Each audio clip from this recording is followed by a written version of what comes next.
Ok, bonjour tout le monde. Merci d'être venu pour cette présentation. Je suis très content de venir à Clermont-Ferrand, comme toujours. C'est mon premier talk depuis 2019 en présence. J'en ai fait plein devant un écran, mais voilà, c'est le premier avec des gens, donc je suis très content d'être là avec vous pour le faire. Aujourd'hui, on va parler de Reactive Streams, quelque chose qui paraît très simple, qu'on a dans beaucoup de stacks logiciels, mais en fait, c'est très compliqué quand on veut l'implémenter. Et c'est quelque chose que, en tant qu'utilisateur, vous n'êtes pas supposé d'ailleurs voir, mais on va essayer de creuser, voir comment ça marche. Alors, est-ce que, parmi vous, il y a des gens qui savent vraiment ce qu'est Reactive Streams, de fond en comble? Monsieur là-bas, ok. Est-ce qu'il y a des gens qui ont entendu Reactive Streams, mais je ne sais pas trop? Est-ce qu'il y a des gens qui font du réactif dans leur projet? En Spring, en Quarkus ou en Vertex? Ok, super. Donc, vous ne serez pas trop perdus, puis les autres, vous ne serez pas perdus non plus, parce que je vais essayer d'arranger pour que ce soit le plus compréhensible possible. Alors, Reactive Streams, en fait, c'est une spec qui vise à faire qui est une fondation en fait pour différentes briques techniques qui voudraient utiliser des flux d'événements asynchrones pour communiquer entre des composants. Donc j'ai pris un exemple avec des pommes, je trouvais que c'était rigolo. Vous pouvez imaginer donc un tapis comme ça, un tapis industriel avec des pommes, et vous pouvez avoir différentes choses comme traitement que vous faites. Donc par exemple, vous mettez les pommes sur le tapis, vous pouvez dire ok, cette pomme elle est pourrie, je la retire, c'est un exemple de traitement. Donc c'est un filter, on va prendre la pomme, on la retire.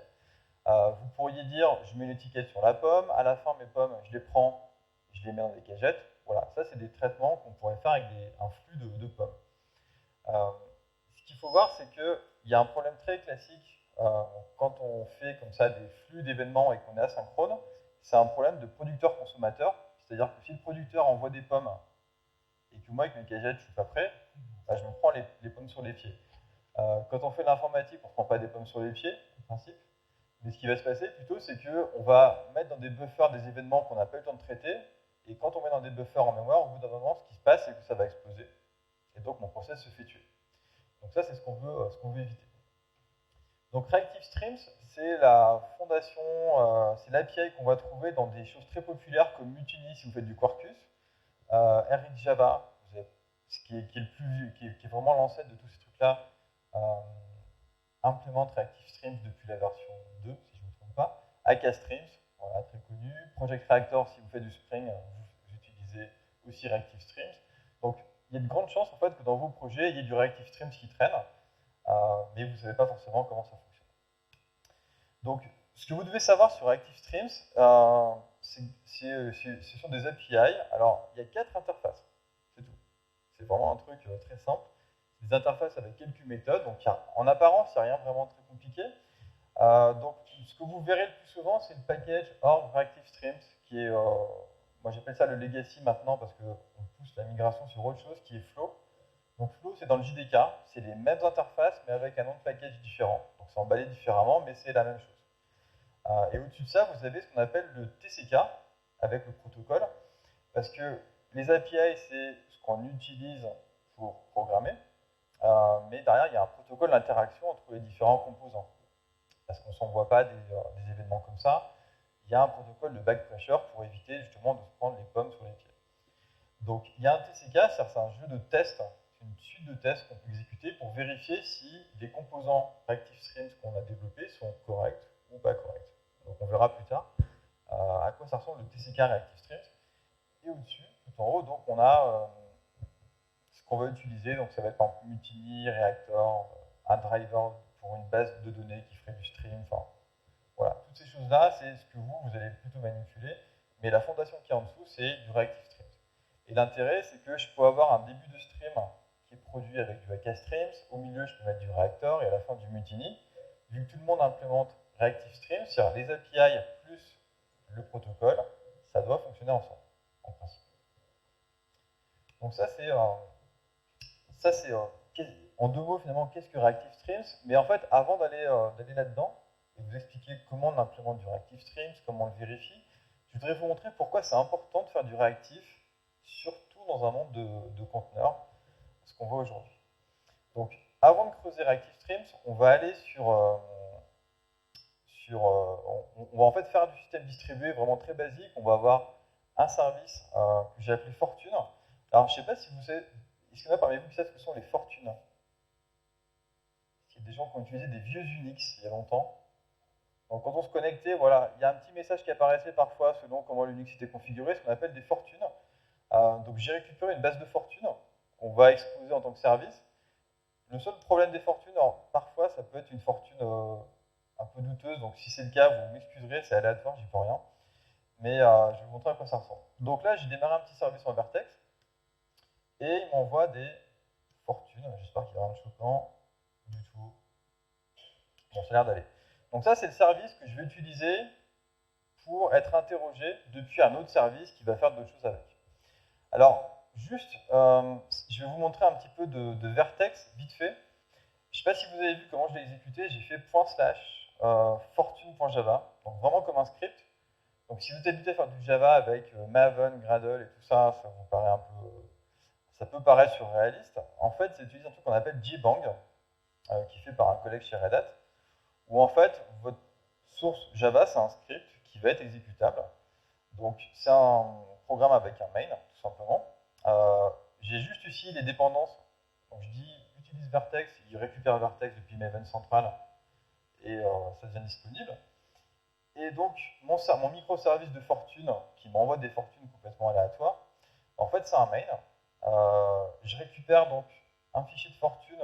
Donc les fortunes, le fichier c'est séparé par des sauts de ligne, 1%, un saut de ligne, c'est comme ça qu'on sépare les fortunes. Donc je les charge en mémoire. Et après, je prends Vertex pour créer un serveur HTTP. Donc c'est du Vertex, ça prend voilà, quelques lignes pour avoir un serveur HTTP. Et pour chaque requête, ça va appeler cette méthode qui s'appelle handleRequest, où je prends un nombre aléatoire, je récupère une fortune, et puis j'envoie ça en texte. Donc j'envoie ça en texte et je mets un header qui s'appelle fortune index qu'on va réutiliser plus tard, vous verrez. C'est ce qui fait que dans le terminal, vous voyez ici la fortune et fortune index qui apparaît ici. Donc ça, c'est mon service qu'on va interroger. Et pour vous montrer donc différents modèles de trading et pourquoi le réactif c'est important, on va aller sur du Quarkus. Alors sur du Quarkus, là j'ai un projet Quarkus, je vais juste démarrer Quarkus. Donc Quarkus, ça se démarre comme ça, Quarkus Dev, il y a un plugin Maven, et c'est tout. Donc il va faire sa vie. Et en fait, dès que je vais faire des modifications dans mon projet, ça peut être, je modifie mon POM de Maven, je modifie du code, en fait, il va relancer, il fait sa vie. Donc là, j'ai pas à le toucher, c'est parti. C'est une expérience de framework, voilà, vraiment, avec rechargement, des tests qui seront lancés, les tests impactés par le changement seront exécutés par les autres, enfin, voilà. Il y a plein de choses finalement très sympas. Alors, si vous avez jamais vu, est-ce qu'il y en a qui n'ont jamais vu Quarkus dans leur vie? Yes, super. Donc, je vais vous montrer un truc sympathique qui s'appelle donc le reload. Donc là, j'ai une classe Hello World. Je vais l'exposer avec JAX-RS pour faire un point, un endpoint HTTP. Donc, je vais l'appeler Hello. Là, vous voyez top 14 fortune. Bon, vous voyez où je veux en venir. Ou alors, vous n'êtes pas clairement toi. Donc, je vais renvoyer une fortune que je vais construire à la main. Je vais appeler Hello. Donc, c'est un modèle de programmation avec annotation très classique. Et je vais renvoyer donc ASM, ASM, et logiquement on dit 3 fois ASM, ASM, ASM. C'est ça, hein? Alors oui, c'est pas une chaîne de caractères. Suis-je bête? Donc, je renvoie une fortune. Fortune, c'est une petite classe que j'ai créée, donc il n'y a pas grand-chose. Il y a un index, je vais mettre 63. Voilà. Et c'est parti. Donc ça, logiquement, ça me permet d'avoir du JSON avec mon truc. Donc là, voilà, Quarkus, lui, il est très content, il fait sa vie. Je vais faire HTTP sur le 8080. C'est Hello, c'est ça. Donc voilà, il a vu les changements ici au-dessus, il a rechargé automatiquement. Et il m'envoie mon JSON avec ASM, ASM, ASM. Rien de très impressionnant, mais ça vous montre en fait le live reload de Quarkus, qui est un truc vraiment sympathique. Je vais revenir sur le code qui est ici. Donc ça, c'est du code impératif, on va dire bloquant, classique. Si je veux faire la même chose en Quarkus en réactif, donc avec de l'asynchrone, ce qui va changer, c'est qu'au lieu de renvoyer fortune, je je vais renvoyer un uni ou multi de fortune. Donc uni-multi, ça vient de Mutiny, c'est la bibliothèque sur laquelle je travaille, et c'est ce qui permet de faire la programmation réactive dans Quarkus ou autre chose, dans Vertex, ce qu'on veut. Donc ce qui change, ça, donc je dis que je renvoie un uni. Donc un uni, c'est un résultat qui sera là plus tard, parce que c'est asynchrone, il n'est pas là tout de suite, et ça va éviter de bloquer le thread, en fait, qui va servir la réponse. On dit, voilà ce que tu feras quand tu auras tes différents éléments, mais on ne va pas bloquer le thread. Donc, comment on utilise Mutiny en 12 secondes On peut faire ça, par exemple, depuis une valeur. Donc on met, par exemple, new fortune, machin, ASM, ASM. Et puis, on peut réagir à différents événements, en fait, qui vont se produire. Par exemple, quand j'ai un item, je peux dire, je le retarde de, par exemple, 1 seconde. Alors, est-ce que c'est utile de retarder d'1 seconde? Je ne suis pas sûr, mais voilà, c'est juste pour vous montrer. Quand j'ai un item, je peux dire, je le transforme, je transforme la valeur avec autre chose. Qu'est-ce que je peux faire d'autre? Je peux faire en cas d'erreur, donc en failure, je peux faire quelque chose comme tu réessaies au plus 5 fois, par exemple. Et puis je peux dire aussi, si j'ai pas d'item après 5 secondes, par exemple, tu fail. Donc, Mutiny, voilà, si vous avez utilisé autre chose dans d'autres stacks qui ne sont pas Mutiny, voilà, là, c'est pas marqué map, fatmap, ou des opérateurs qui viennent de la programmation fonctionnelle. On essaie d'avoir quelque chose qui est plus verbeux, mais logiquement, si vous revenez 6 mois plus tard sur le code, vous devez pouvoir comprendre ce que vous avez écrit, parce qu'on vous dit, quand tu as quelque chose, tu fais ça, quand tu as une erreur, tu fais ça. Et surtout, ce qui est intéressant là-dedans, c'est que quand vous naviguez dans votre IDE, vous faites contrôle espace, vous n'êtes pas bombardé avec 300 méthodes comme dans Eric Java ou son copain qui s'appelle Reactor, vous avez moins de méthodes. D'accord? Vous avez quelque chose qui est beaucoup plus ciblé par rapport à ce que vous essayez de faire. Donc, juste pour vous montrer, est-ce que lui, ça marche? En principe, oui. Donc, logiquement, ça marche, sauf qu'il met à chaque fois 1 seconde parce qu'il retarde, mais voilà, ça marche. Donc ça, c'était le Hello Quarkus de base, mais quel est le lien avec les fortunes qu'on a vu juste avant? Donc, ce que je voulais vous montrer, c'est ce qui se passe quand on a un service qui appelle un service, ce qui est assez courant quand on a un projet. On a un projet qui appelle différentes API HTTP, qui va appeler des bases de données, qui reçoit des messages depuis Kafka. Donc, on fait des services distribués.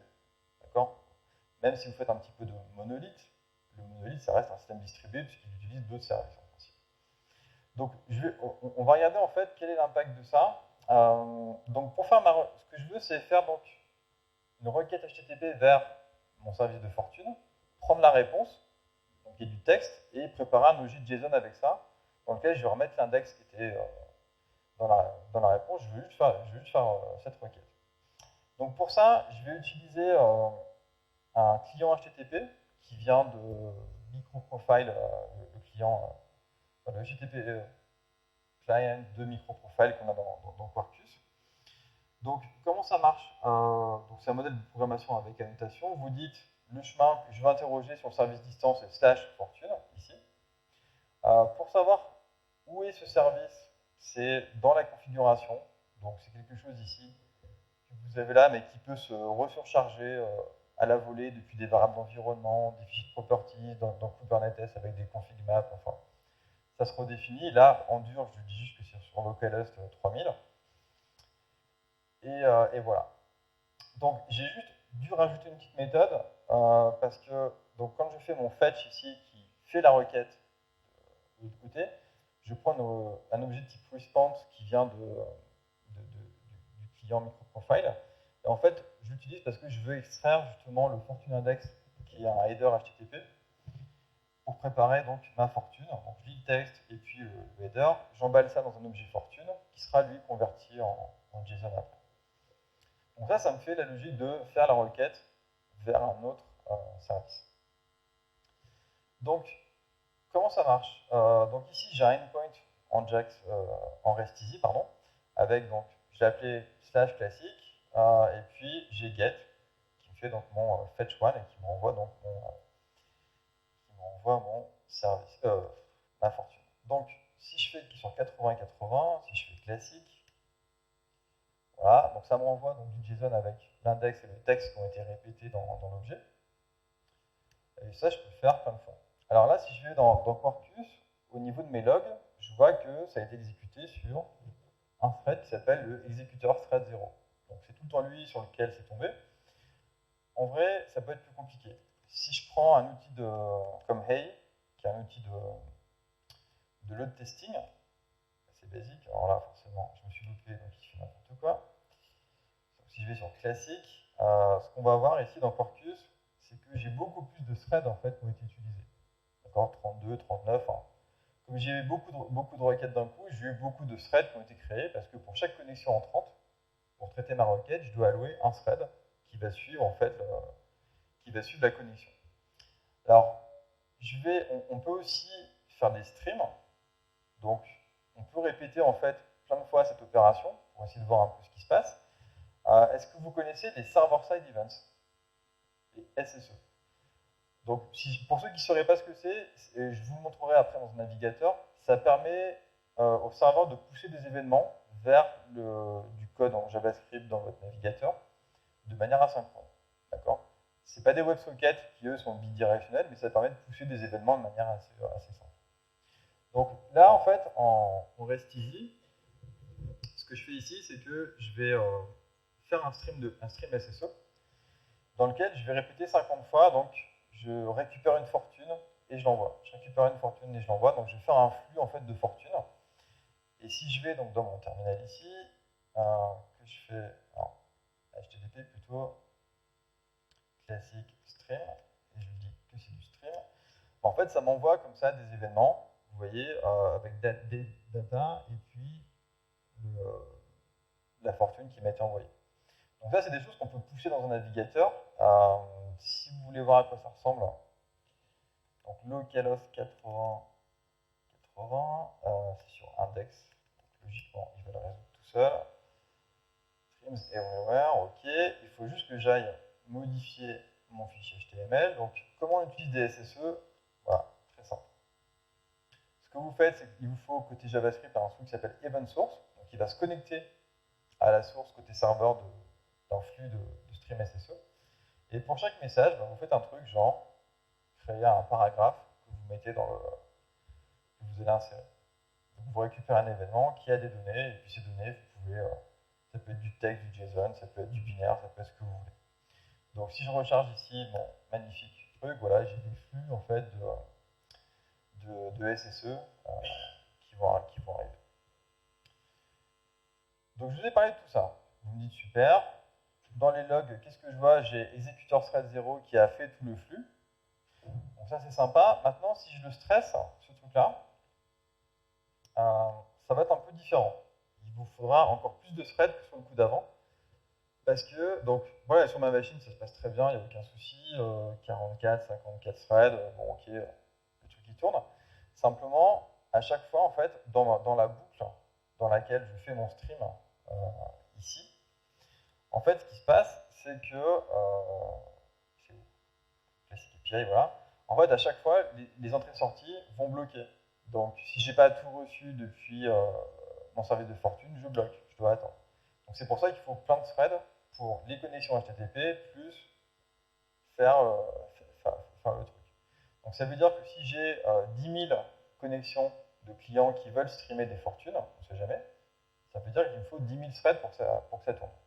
Ou alors, je suis obligé de faire plusieurs instances de mon service qui vont gérer chacune, je sais pas moi, 4000 connexions concurrentes ou un truc comme ça. Donc là où je veux en venir, c'est qu'on peut faire à la place du réactif dans Quarkus. Donc le Quarkus réactive, ça ne change pas grand-chose.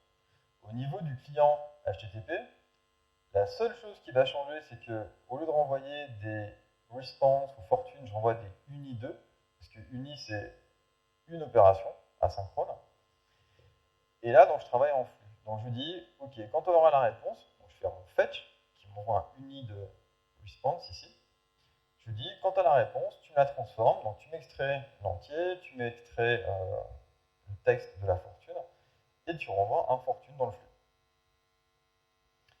Côté API réactive, donc ça va être la même chose. Le fetch one, il renvoie un unit de fortune, et non pas une fortune. Et pour faire le stream SSE, c'est limite plus lisible en fait que la version SSE impérative qu'on avait vue avant en JAX-RS, parce qu'on revoit un multi. Donc multi, c'est un flux de fortune. Et on dit, donc tu fais fetch one, tu le répètes 50 fois. Donc c'est comme avoir ma boucle fort 50 fois. Quand tu as un item, tu logs, parce qu'on aime bien avoir, vous verrez pourquoi on le log, c'est pour voir en fait le nombre de threads qu'on va utiliser. Et à la fin, quand c'est terminé, donc c'est vraiment événementiel, on dit, pour tel événement, tu fais ci, tu fais ça. À la fin, on stoppe en fait le stream. Donc si je regarde ici sur, donc là c'était réactive, donc vous voyez la même chose, j'ai ma réponse qui va apparaître ici, et si je le fais en stream, c'est la même chose que tout à l'heure, on va avoir quelque chose qui va être très similaire. Simplement, si je le stresse, comme on l'a fait, donc je vais faire réactive stream, en fait, donc là j'ai beaucoup de connexions pour faire des flux de SSE, sauf que là, si je regarde mes logs, en fait, j'ai 2 threads qui ont été utilisés pour toutes ces connexions concurrentes massives que j'ai eues en même temps.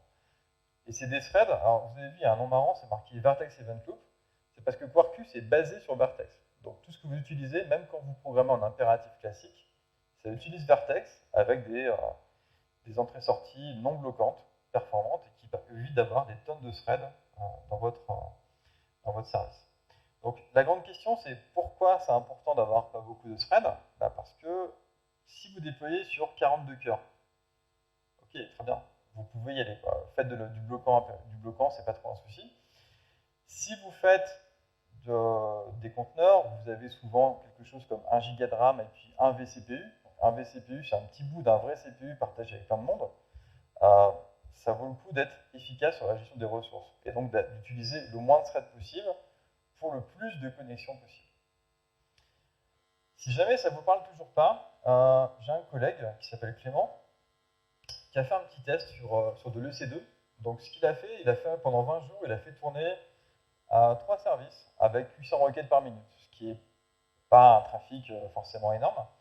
Donc ce qu'il a fait, c'est qu'il a utilisé un framework très connu qui s'appelle XYZ MVC en impératif. Vous pouvez deviner. Il utilise du Quarkus classique, donc de l'impératif, sans faire de réactif, vraiment le truc qui est vraiment équivalent à XYZ MVC. Et puis il y a aussi la version native, parce que dans Quarkus, je ne vais pas m'étendre là-dessus, mais on peut compiler en binaire natif, ce qui est très pratique, notamment pour des workloads où vous avez des processus assez éphémères qui ont besoin de démarrer vite et consommer moins de ressources. Et donc en fait, dans son expérience, ce qu'il s'est rendu compte, c'est que pour faire tourner sans avoir d'erreur XYZ MVC, il vous faut une instance, donc c'est du T2 Medium, donc 2 vCPE 4 Go, ça coûte ça. Alors que du Quarkus, pour la même qualité de service, en natif ou pas natif, on peut le descendre à quelque chose qui coûte beaucoup moins cher. Donc 9,15$ sur du T2 micro, donc 1 vCPU, 1 gigabit. Ça tourne très bien. Et puis, le même truc en Quarkus, si on le descend à 500 MB de RAM, ok, là, on commence à avoir des petits problèmes à cause de la garbage collection et des requêtes qui vont échouer. Mais bon, l'impact en fait économique de faire du réactif, ou au moins d'avoir des fondations réactives dans vos stacks, ça se traduit en coût opérationnel, ce qui n'est quand même pas négligeable. Donc ok, logiquement là, avec ça, vous avez une idée de pourquoi on fait du réactif, pourquoi c'est important de faire du réactif, et on en revient au point de départ qui est cette fondation technique qui s'appelle Reactive Streams, qu'on trouve au cœur de toutes ces briques qu'on va pouvoir composer. Donc Reactive Streams, c'est 4 interfaces, donc Publisher qui publie des événements, Subscriber qui s'abonne au Publisher pour recevoir les événements, Subscription, vous allez voir, c'est ce qui permet de contrôler la demande, et Processor, c'est un truc au milieu qui est un Publisher et Subscriber, donc il ne compte pas vraiment. Lui, en vrai, il y a 3 interfaces. Donc, je vais vous montrer vite fait le protocole. Alors, c'est pas que je ne suis pas fan du ML, je vous rassure. Mais ça commence toujours comme ça. Donc, le subscriber, lui, il commence par s'abonner. Il dit, je voudrais m'abonner à toi. Donc, il envoie le message qui s'appelle subscribe pour dire abonne-moi. Le publisher, lui, il dit, ok, je veux bien t'abonner, donc je t'envoie une souscription. Donc, il fait unsubscribe.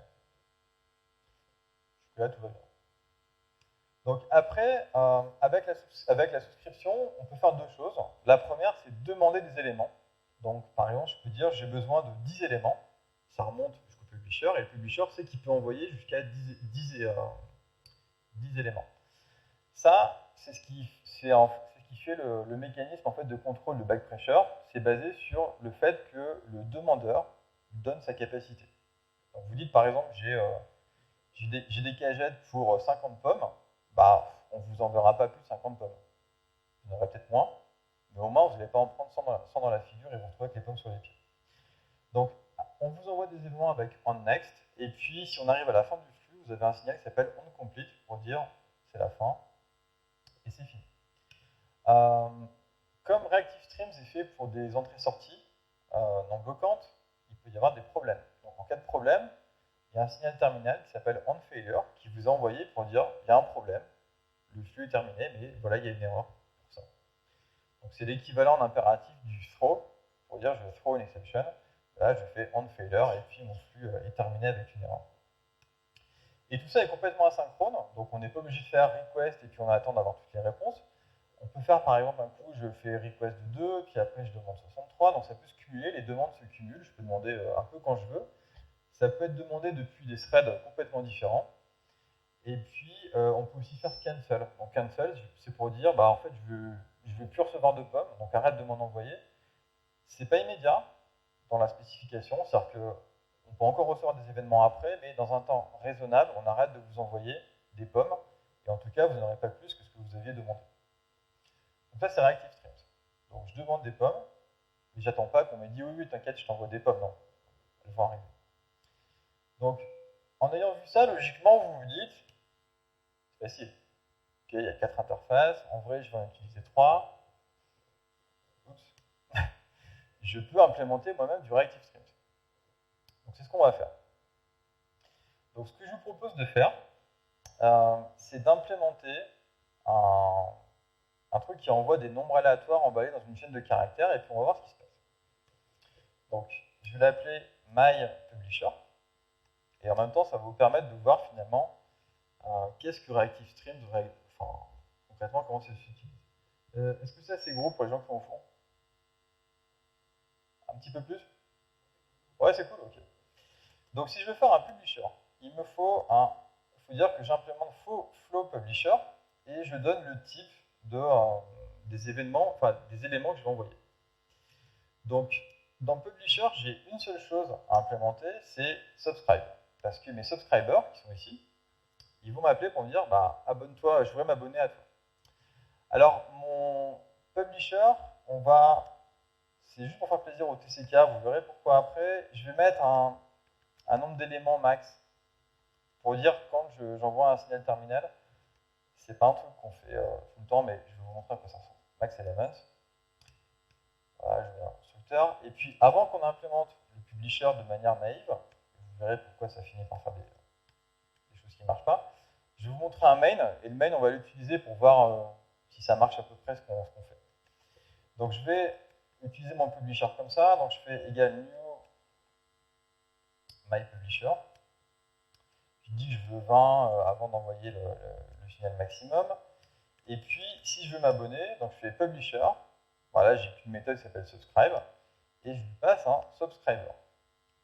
Alors le subscriber, on va le faire en direct ici dans une classe anonyme. Et en fait, ça, c'est les 4 signaux qu'on peut recevoir. Donc, unsubscribe, onNext, onError et onComplete. Donc, pour le onNext, c'est à chaque fois que je vais recevoir un élément, bah, en fait, je ne vais pas m'embêter, je vais faire systemout println. Voilà. L'erreur, donc, dans mon flux, il n'y en aura pas. Mais print stack trace, comme ça on est peinard. Et puis ici, pour le onComplete, je vais mettre un truc comme complete.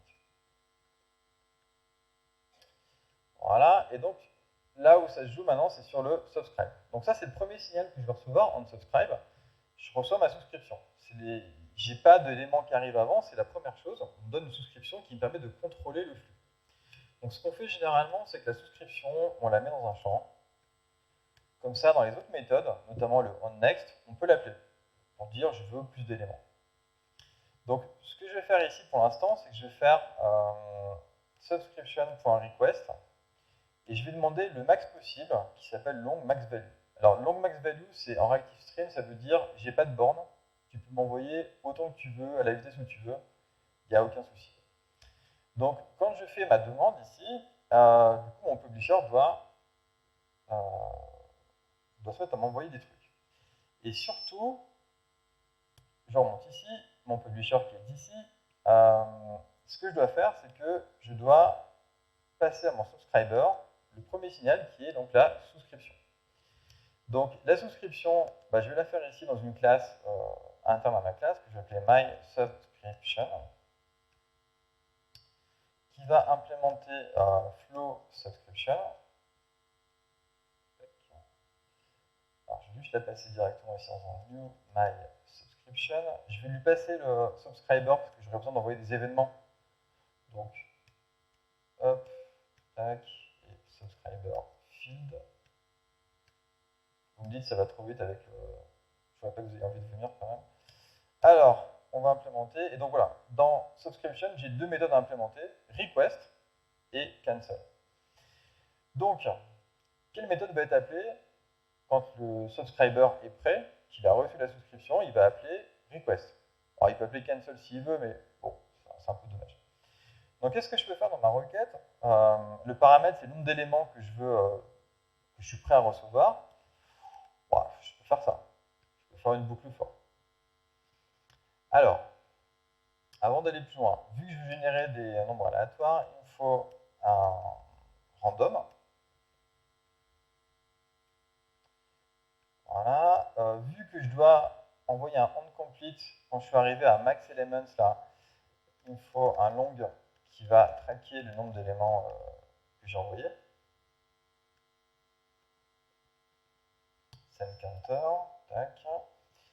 Et donc ici, je vais faire mon boulot. Donc, qu'est-ce que je peux faire ici? Je peux faire item que je vais envoyer.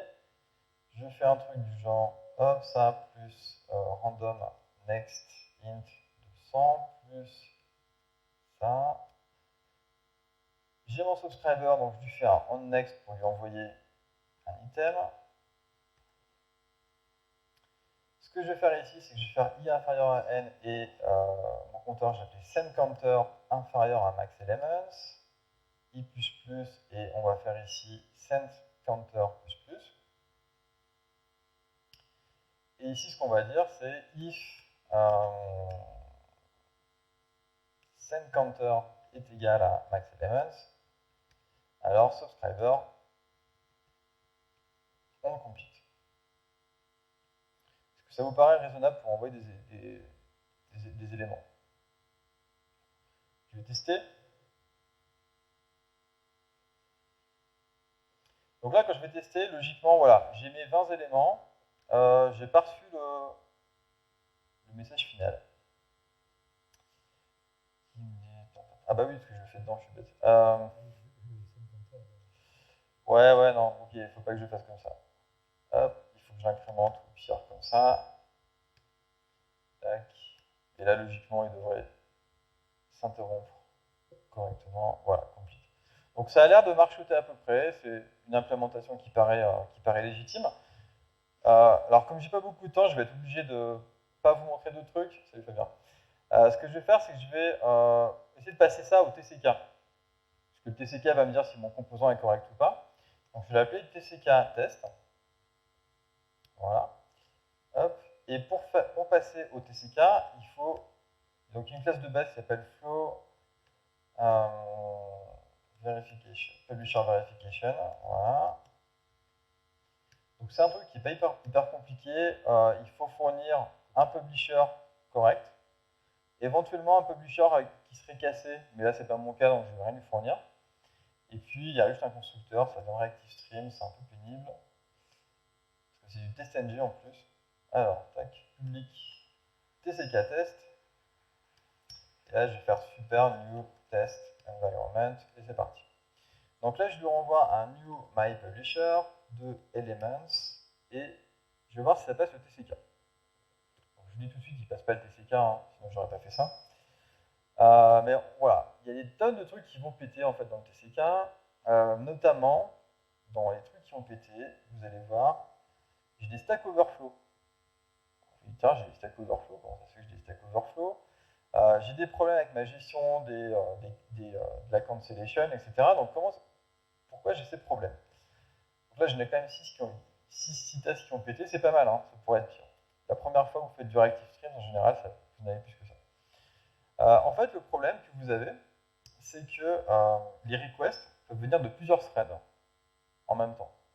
Donc, quand vous faites ici request et que vous commencez à balancer des événements, que vous faites onNext et que le onNext, lui-même, il prend la souscription et qu'il redemande des éléments, vous rentrez comme ça dans une boucle infinie, une récursion, et Stack Overflow.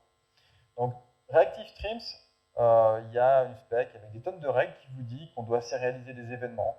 Il faut cumuler les demandes qui sont faites voilà, il faut cumuler les demandes, il faut qu'il y ait un seul thread qui sérialise des événements, etc. Donc, ça devient vite un petit peu compliqué. L'implémentation correcte, je pense que j'ai le temps de vous la passer. Donc, on va se frotter les mains. Quoique, je pense que je vais être un peu serré. Non, ce que je vais faire, c'est que je vais vous montrer plutôt, parce qu'évidemment, j'ai un cheat sheet, j'ai des trucs qui marchent. Donc, un truc qui marche,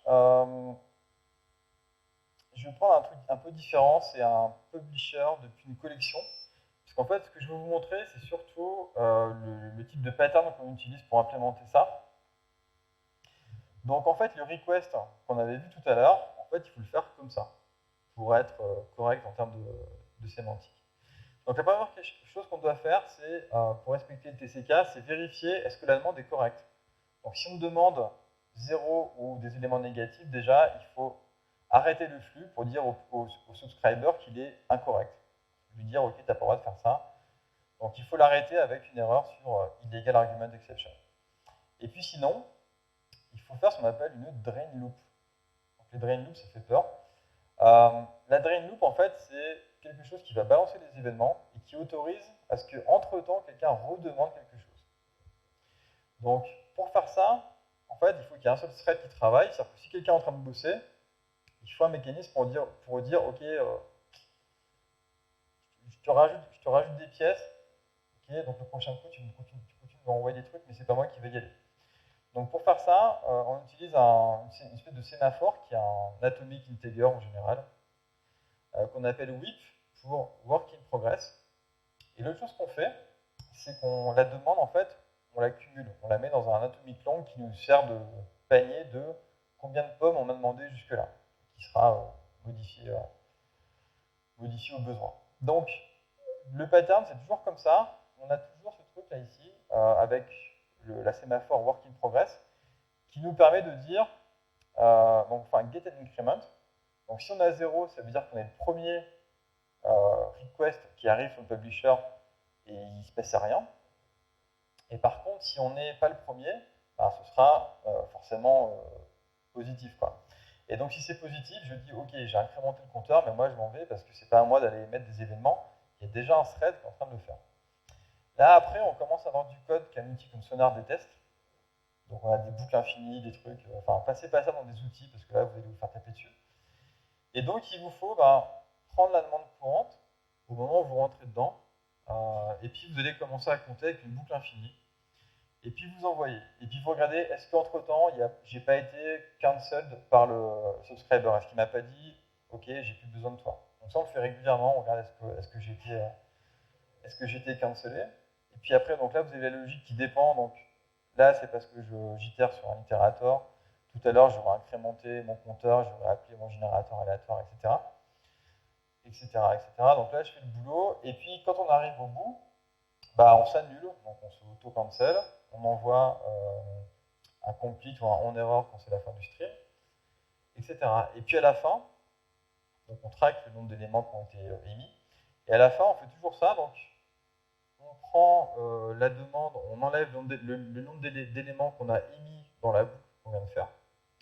On remet à 0, et puis si entre-temps d'autres threads ont remis un jeton dans la machine, et on reboucle et on recommence. Donc on dit quelle est la demande qui me reste, et puis on se met à émettre et vérifier si on n'a pas été cancellé, etc. Donc tout ça pour vous dire que si vous voulez faire un composant Reactive Streams correct pour quelque chose que vous développez chez vous, c'est pas du code simple, naïf. Il faut gérer le fait que c'est asynchrone avec des demandes qui peuvent venir un peu de partout et qu'il faut respecter un protocole d'interaction qui est un peu plus compliqué que ça. Ça, c'est pour un publisher. Il y a la même chose pour les subscribers. Donc, vous, en tant que subscriber, vous ne pouvez pas faire non plus n'importe quoi. Donc, il y a tout un protocole comme ça à vérifier. Donc, si jamais l'idée vous vient de faire des publishers, donc vous pouvez le faire directement si vous avez le temps et le budget. Sinon, vous avez... Alors, une solution que vous pouvez utiliser, c'est de prendre Mutiny, Java, Reactor si vous avez envie d'exposer. Sauf que quand vous faites ça, en fait, vous mettez dans la stack des gens qui vont consommer votre composant quelque chose qui est un peu plus gros. Donc, nous, on a un projet qui s'appelle Mutiny 0 qui permet de créer des publishers. Et c'est le strict nécessaire pour créer des publishers qui seront corrects. Donc, quand vous utilisez Mutiny 0, votre publisher, vous pouvez le passer au TCK, logiquement, il passe. Et voilà. On vous donne toutes les briques avec des patterns communs pour créer vos propres publishers. Ça, c'est Mutiny 0. On a des adaptateurs si vous avez besoin de convertir entre du Reactive Streams Legacy et du Reactive Streams dans Flow, si vous passez de l'un à l'autre. Et puis, on a aussi une bibliothèque si jamais vous voulez utiliser Vertex pour les entrées-sorties, parce que vous avez un protocole réseau à implémenter pour un composant que vous avez qui va faire du flux. Et vous prenez donc des flux Vertex et vous en faites des publishers corrects que n'importe qui peut consommer dans des stacks qui seraient complètement autres. Donc juste un mot, nous sur Mutiny, on est en train de transitionner vers Flow, qui est dans le JDK depuis Java 9, c'était il y a très très longtemps. Donc nous, Mutiny 2, Hibernate Reactive 2, enfin Quarkus 3, on sera tous passés sur Flow. Pour l'écosystème qui ne sera pas encore passé à Flow, on les encourage, ou alors on mettra des adaptateurs, parce que voilà, à un moment, il faut adopter du Java moderne, et pas rester sur Java 6. Si les questions de performance vous intéressent, on a écrit un papier de recherche, où on a comparé différentes bibliothèques de programmation réactive.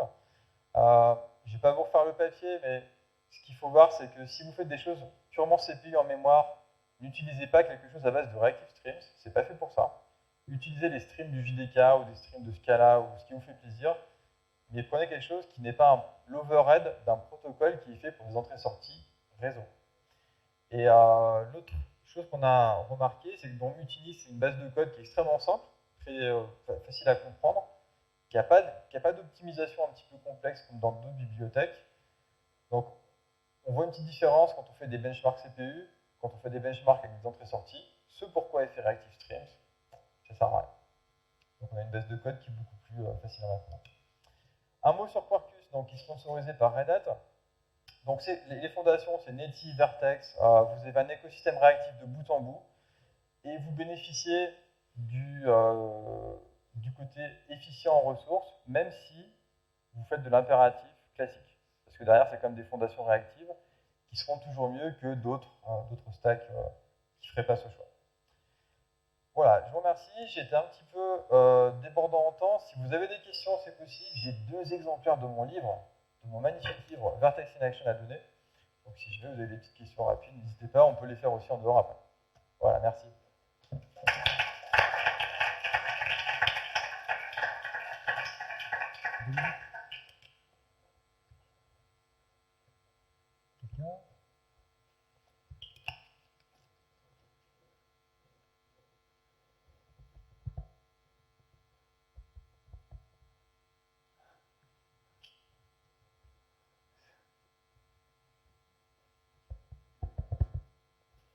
Bon, si vous n'avez pas de questions, c'est pas un problème. En tout cas, n'hésitez pas à venir me voir, ce sera avec plaisir. Merci.